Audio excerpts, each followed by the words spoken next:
प्रभु का धन्यवाद हो आज की सुंदर शाम के लिए और ये जीवन के लिए। परमेश्वर जो हमारे जीवन में अवसर को दिया, एक वचन पर थोड़ा सा हम मनन करेंगे आज की शाम। मरकुस उसका 10वां अध्याय और 51 वचन 51 वचन में एक प्रश्न प्रभु यीशु मसीह या एक विचार प्रभु यीशु मसीह या एक मन की बातों को जानने का प्रयास करता है प्रभु यीशु मसीह, और उस तिमाई के पुत्र बरतिमाई से एक क्वेश्चन करता है। आज हो सकता है कि मुझसे और आपसे भी क्वेश्चन करे, हो सकता है कि मुझसे और आपसे भी आपकी मन की विचारों को जानने का प्रयास प्रभु यीशु मसीह करे। हो सकता है कि जब भी आप प्रभु यीशु मसीह के पास आए, प्रभु यीशु मसीह आपके मन की विचारों को जानने का प्रयास करे, क्योंकि तिमाई के पुत्र बरतिमाई भी प्रभु यीशु मसीह के पास जो है आता है। और प्रभु यीशु मसीह जब उसके पास आते हैं, जब वो प्रभु यीशु मसीह के पास आता है, एक प्रश्न करता है प्रभु यीशु मसीह उस तिमाई के पुत्र बरतिमाई से कि तू क्या चाहता है कि मैं तेरे लिए करूं? तू क्या चाहता है कि मैं तेरे लिए करूं? ये बहुत बड़ा प्रश्न, बहुत बड़ी बात है, बहुत बड़ा विचार, बहुत बड़ा सोच है। और मैं इस प्रकार की बातों को मानता हूं कि प्रश्न इस बात का नहीं कि हम क्या चाहते हैं और प्रभु यीशु मसीह हमें देता है, लेकिन प्रश्न इस बात का है कि प्रभु क्या चाहता है, क्या हमने जानने का प्रयास किया है? प्रभु क्या चाहता है, क्या आपने जानने का, समझने का विचार में और आप किया है?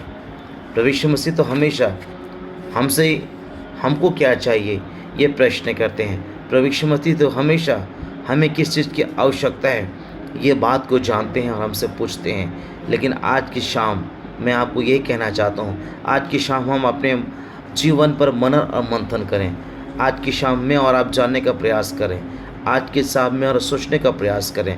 आज तक हो सकता है कि जब भी हम प्रभु के पास आए हुए हैं, आज तक जब भी हम प्रभु यीशु मसीह की नज़दीकी में आए हुए हैं, हमने केवल प्रभु यीशु मसीह से मांगा है।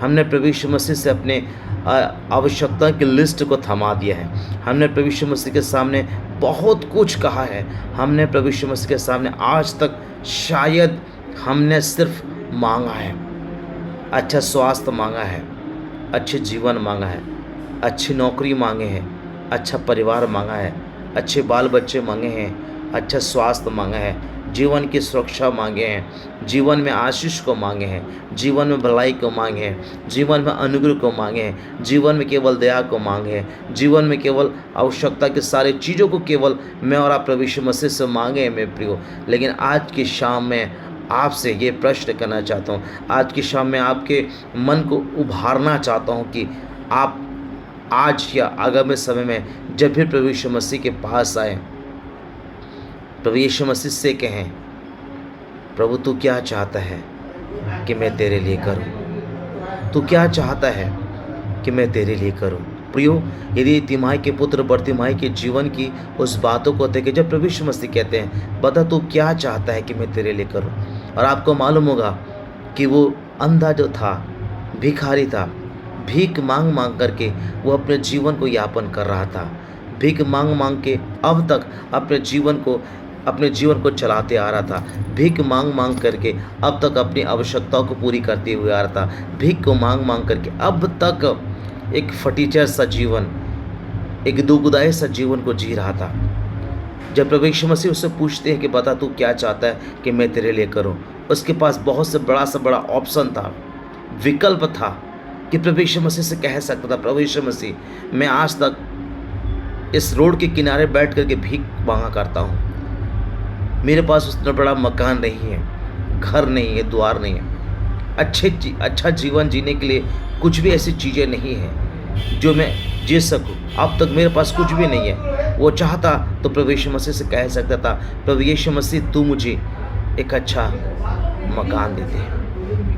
प्रभु यीशु मसीह से वो कह सकता था, प्रभु यीशु मसीह आप मुझे गाड़ी, बंगला, पैसा, धन, दौलत, अच्छा स्वास्थ्य, अच्छी चीज़ें, खाने के लिए अच्छी बातें, खाने के लिए अच्छी चीज़ें, रहने के लिए अच्छी वस्त्रें तू मुझको प्रदान कर। प्रभु यीशु मसीह से वो कह सकता था, लेकिन वचन में लिखा है कि वो प्रभु यीशु मसीह से ऐसा कुछ भी नहीं कहता है। और आज भी हम इस प्रकार की बातों को देने हम मान सकते हैं। आप भी इस वचन के द्वारा आप ये सीखने का प्रयास करें जो आपकी आधारभूत आवश्यकता है, जिसको जेन्युइन आवश्यकता कहते हैं, जिसको प्रारंभिक आवश्यकता कहते हैं। यदि उस प्रारंभिक आवश्यकता को आप प्रभु को मांगते हैं तो प्रभु आपके लिए बेहतर करता है, प्रभु आपके लिए और भी ज़्यादा करता है। जैसा सुलेमान ने केवल परमेश्वर से केवल यही कहा, प्रभु इतनी बड़ी प्रजा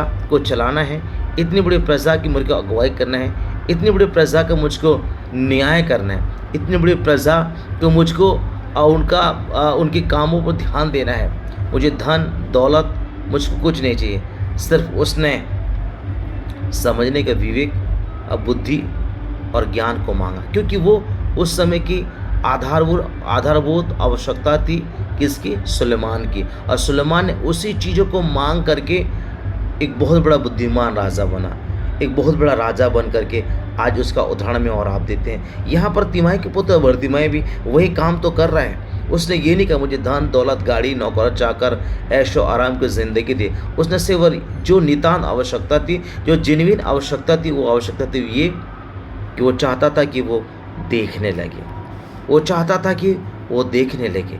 इसलिए वो प्रभु यीशु मसीह से कहता है कि सिर्फ मैं यह कि मैं देखने लगूं। वो कहता है हे रब्बी यह कि मैं देखने लगूं, यह कि मैं देखने लगूं।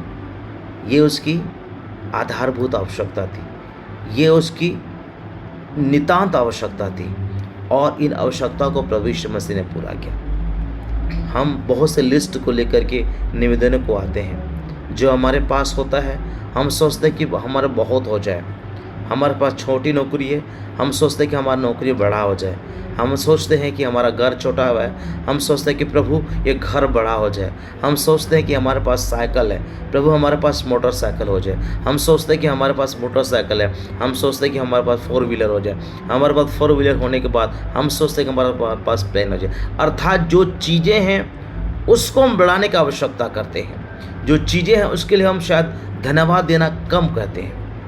लेकिन जो चीज़ें नहीं हैं, यदि उसी चीज़ों को यदि मैं और आप मांगने का प्रयास करेंगे तो प्रियो, प्रभु का वचन हमें यही सिखाता है कि प्रभु ने जिस रूप से उस व्यक्ति की आवश्यकताओं को पूरा किया, प्रभु ने जिस प्रकार से उस तिमाई के पुत्र बर्तिमाई की ज़रूरतों को पूरा किया, प्रियो वही परमेश्वर आज भी है, मेरे और आपके साथ है, मेरे और आपके पास है, संगति में वो भी हमारी नितांत जेन्युइन आधारभूत आवश्यकताओं को पूरा कर सकता है। इसलिए प्रभु यीशु मसीह तो हमारी आवश्यकताओं को पूरा करता है, प्रभु यीशु मसीह हमारी ज़रूरतों को जो है उसको पूरा कर सकता है। लेकिन आज की शाम में ये कहना चाहता हूँ कि प्रश्न इस बात का नहीं कि हम प्रभु यीशु मसीह से मांगते हैं और वो हमारी हर एक आवश्यकता और ज़रूरतों को पूरा करता है, लेकिन प्रश्न आज इस बात का है कि क्या हमने प्रभु क्या हमसे चाहता है, प्रभु क्या मुझसे चाहता है,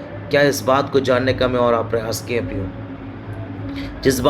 यदि इस बात को जानने का प्रयास करेंगे, इस बात को समझने का प्रयास करेंगे, इस बात को करने का प्रयास करेंगे, तो प्रभु आपको बिना मांगे अपने वचन के अनुसार आपकी आवश्यकताओं को पूरा करता है। याद रखना, ताली दोनों हाथों से बजती है, एक हाथ से नहीं। यदि मैं चाहता हूँ कि प्रभु यीशु मसीह मेरे हर एक आवश्यकताओं को पूरा करे, मेरे आधारभूत आवश्यकताओं को पूरा करे, तो प्रभु भी यही चाहता है कि मेरे लोग जो मेरे पास आते हैं वो भी सोचे और समझे कि मैं क्या चाहता हूँ, मैं क्या चाहता हूँ। उन बातों को ध्यान में रखते हुए यदि वो जानने का प्रयास करेंगे तो प्रियो, प्रभु का वचन फैलेगा, प्रभु का कार्य हो जाएंगे, प्रभु हमें जिम्मेदार बनाएगा, प्रभु हमें इस योग्य बनाएगा कि हम दूसरों के सामने में हम गवाही देने योग्य ठहरने वाले बन सकेंगे। सो मेरे प्रियो, हमें ना केवल हमारी आवश्यकताओं को जान करके प्रभु को मांगना है, प्रभु से मांगना है, बल्कि प्रभु की आवश्यकताओं को भी जान करके प्रभु के कामों को भी पूरा करना है, प्रभु की इच्छा को भी पूरा करना है, प्रभु की योजना को भी पूरा करना है। जब ऐसा मैं और आप करेंगे मेरे प्रियो, तब दोनों हाथों से ताली बजेगी, तब दोनों मिलेंगे और दोनों कार्य करेंगे। हमारी आवश्यकता पूरी हो सकेगी, प्रभु की आवश्यकता पूरी हो जाएगी। जब दोनों की आवश्यकता पूरी होती है तब परमेश्वर के नाम की महिमा हम अच्छे रीति से करने वाले बन सकते हैं। प्रियो, सो आज की शाम में यही कहना चाहता हूँ, सिर्फ हम प्रभु तू क्या चाहता है, नहीं प्रभु मैं आप क्या चाहते हैं ऐसा नहीं, बल्कि प्रभु से कहे प्रभु तू क्या चाहता है कि मैं तेरे लिए कर सकूं। और जब प्रभु मुझको और आपको बताएगा, एक अच्छा सेवक एक अच्छा विश्वासी, एक अच्छा व्यक्ति बना करके प्रभु हमें और भी बहुत आयत के साथ मुझको और आपको इस्तेमाल कर सकेगा। प्रभु आपको और मुझे इन वचनों के द्वारा आशीष प्रदान करे। आमीन।